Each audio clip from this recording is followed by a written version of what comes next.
በአካል ባትገናኙ ራሱ ላይክ አለሁሽ ወይም ደግሞ ማለት መደዋወል መመካከር ምናምን በቃ ይሄ በጣም ትልቅ ነገር ነው እና ከናካቴውም ደግሞ ማይገናኛለ ማይደዋወልም አለ። ስለዚህ ያ ደግሞ አይደለም ከነገሮችና ከሁኔታዎች አለመመቻቸት ነው እንጂ ይሄ ነገር እንዲፈጠር ማናችንም ፈልገን አይደለም።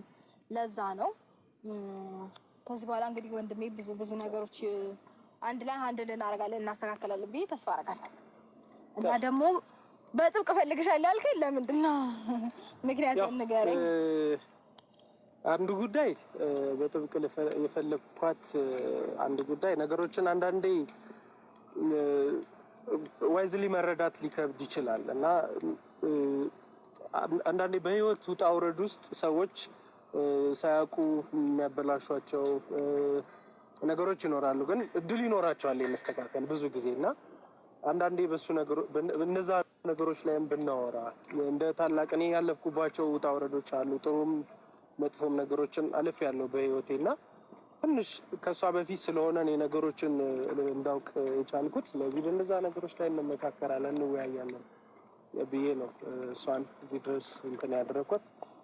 በተለይ ደግሞ በትዳር ውስጥ የሚያጋጥሙ ብዙ እንትኖች አሉ። በእርግጥ እኔ ትዳር አማካሪ ሆኜ ሳይሆን ከልምዴ የተወሰነች ያለችኝን ባካፍል ብዬ ነው። ነገር የሆኑ ትልልቅ ነገሮች ላይ ከተደረሰ በኋላ እንዲህ ብታደርግ እንዲህ ባደርግስ ኖሮ የሚለው ጸጸት እንዳይፈጠር እንዳይኖር ቀደም ብሎ ቢያንስ የሆነ ሀሳብ የወንድምነትን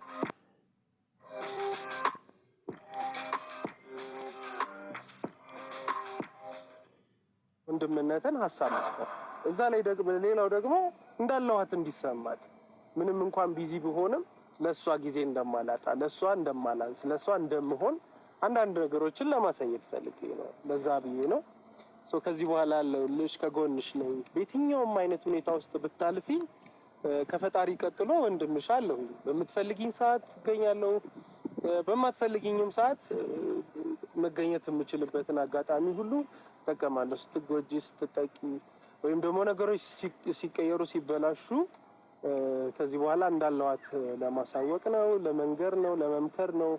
በዛ መሰረት አይ ቲንክ ነገሮች ይስተካከላሉ የሚል ግምት አለኝ። በሰው እንትን ውስጥ ገብቼ በእርግጥ እንደዚህ ነው እንደዚያ ነው የሚል ውሳኔ መስጠት አልፈልግም።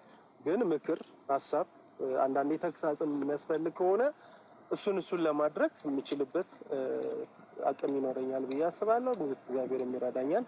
በዛ አማካኝነት ነው ዛሬ የተገናኘሁት። በጣም ምንም ወዳት ቢራቢሮ ነበር ምናምን እንደውም ድሮ እንዲህ እየበረረች ነው ለፊት ያደገችው። ስለዚህ እቺ ነው የመሰለች ስላለችኝ ፈጣሪን አመሰግናለሁ። እንግዲህ አንቺም ጨምሪው ትኛ ሀሳብ ካለ አንቺንም ምክር እቀበላለሁ። ነገራችን ታናሽ ሲመክርም አልቀበልም ማለት አይቻልም፣ እቀበላለሁ። እንዴ ምን አሁን እኔ ካንተ ብዙ ነገር ምቀስም ሰው ነኝ እንጂ አሁን እኔ ከኔ ግን አለ አይደለ ማለት እስከዛሬ ድረስ እንደነገርኳችሁ ነው።